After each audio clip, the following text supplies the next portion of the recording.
pessoal! Bom ou não? Estamos aqui hoje mais uma vez no nosso canal Aprendi com Papai e hoje para que a gente possa discutir sobre um tema muito importante. O nosso tema de hoje é a contestação do pensamento científico no Brasil.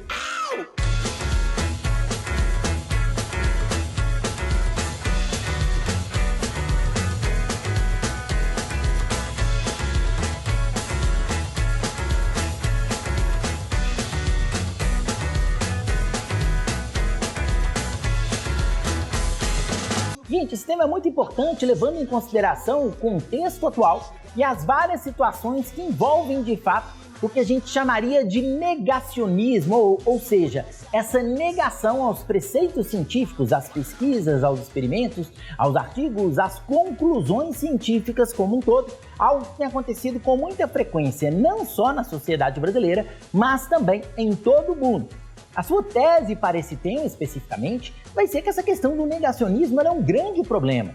E além de ser um grande problema, ela pode trazer várias consequências preocupantes para a própria sociedade. Pensando nesse tema, você pode comentar, e eu acho que um ponto interessante para a gente começar a nossa discussão é citando o artigo 218 da Constituição Brasileira. Na Constituição Brasileira, no artigo 218, nós temos a questão do incentivo à capacitação científica e do incentivo à pesquisa.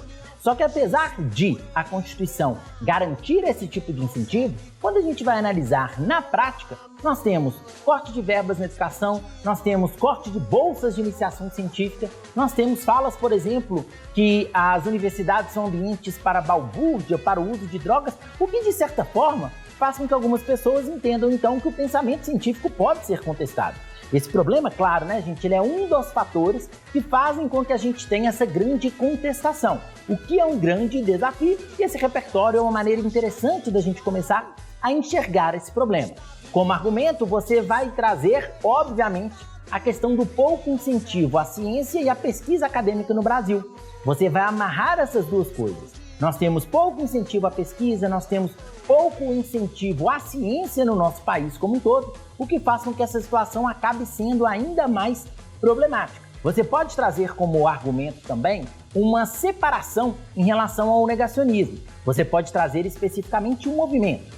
Eu colocaria um destaque especial para a questão do movimento anti-vacina. O movimento anti-vacina, ele vem da crença de muitos indivíduos de que a vacina ela poderia fazer com que as pessoas tivessem autismo, por exemplo. Ou então alguns indivíduos acreditam que a vacina ela não vai ter nenhum tipo de efeito. Outros acreditam que a vacina pode gerar doenças. Nós temos várias crenças problemáticas relacionadas a essa questão da vacina que tem uma relação muito forte, inclusive, com a questão da fake news. Muitos indivíduos começaram a replicar uma pesquisa científica forjada da década de 90, feita por um médico chamado Andrew Wakefield, que fez uma pesquisa forjada com o objetivo de conseguir ganhar dinheiro do próprio Estado com ações feitas por famílias que têm, por exemplo, crianças autistas que poderiam processar o Estado falando que a vacina estava causando autismo, e o objetivo do Andrew Wakefield era basicamente obter recursos desse processo. Olha que viagem! Você pode colocar essa historinha do Andrew Wakefield como repertório sociocultural no seu texto. Uma outra questão que você pode discutir, que vem com o repertório, claro, é o movimento terraplanista. Nós temos uma discussão muito grande, né, de indivíduos que entendem, depois de muita pesquisa científica, depois de muitas conclusões científicas, indivíduos que entendem e garantem que a Terra é plana. Essa situação ela é extremamente problemática, ela é extremamente discutível e nós temos vários estudos científicos que comprovam o contrário. É muito interessante a gente pensar, né, que há 300, 400 anos nós tínhamos pessoas que eram condenadas por acreditar na ciência. E parece que, de certa forma, a gente está meio que voltando nesse processo. Se você quiser, você pode colocar como repertório sociocultural a questão do Galileu, do Giordano Bruno e de outras pessoas que já foram punidas devido ao pensamento científico, devido a conclusões científicas, o que está, de certa forma, próximo do que a gente vê hoje na sociedade brasileira. É como se as pessoas que acreditam na ciência estivessem perdendo tempo, buscando balbúrdia, alguma coisa nesse sentido, o que nós sabemos que é altamente problemático. Você pode fazer um gancho também com a questão do coronavírus.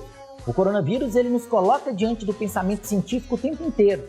Esse pensamento científico ele aparece, a discussão sobre ele quando há indivíduos que relacionam o coronavírus a uma gripezinha, a um resfriadinho, pensamentos nesse sentido que minimizam a doença e minimizam o que a ciência garante a respeito da doença.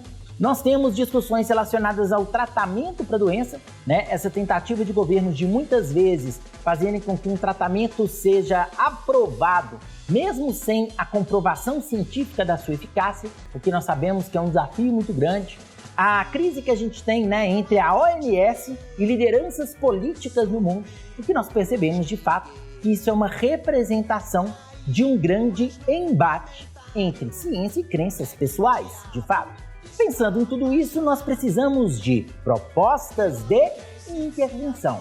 Vamos a elas. Em primeiro lugar, gente, como propostas de intervenção, nós precisamos de aumento do investimento em ciência e nas pesquisas nas universidades. Isso deve ser feito pelo Ministério da Ciência e Tecnologia. Esse incentivo ele precisa ser feito para ontem, para que primeiro, né, a gente consiga ter o maior avanço em relação à ciência, para que as pessoas possam perceber a importância do conhecimento científico. E claro, né, gente, quando nós percebemos que o próprio Estado está valorizando a ciência, já é uma forma de passar um recado para a população de que a ciência é sim muito importante. Além disso, nós precisamos de mais propagandas, de mais campanhas que desmintam os boatos relacionados, por exemplo, à questão da saúde. E aí a gente precisa, nesse caso do Ministério da Saúde, de uma maneira mais ativa tratando sobre essa situação.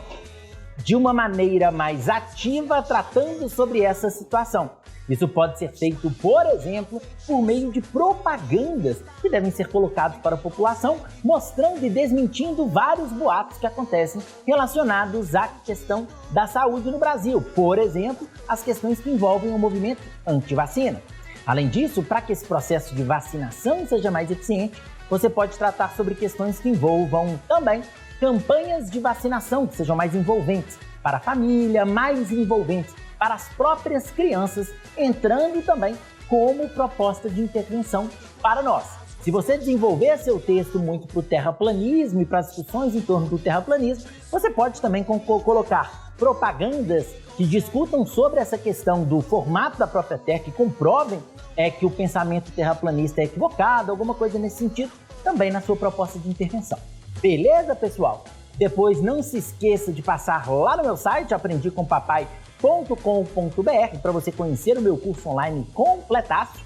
Não se esqueça também de deixar um comentário sugerindo novos temas, clique no joinha se você curtiu esse vídeo. Não se esqueça também de se inscrever no canal. Em breve eu volto com mais um tema para vocês. Beleza, pessoal? Um grande abraço, até a próxima. Ei, tchau, tchau.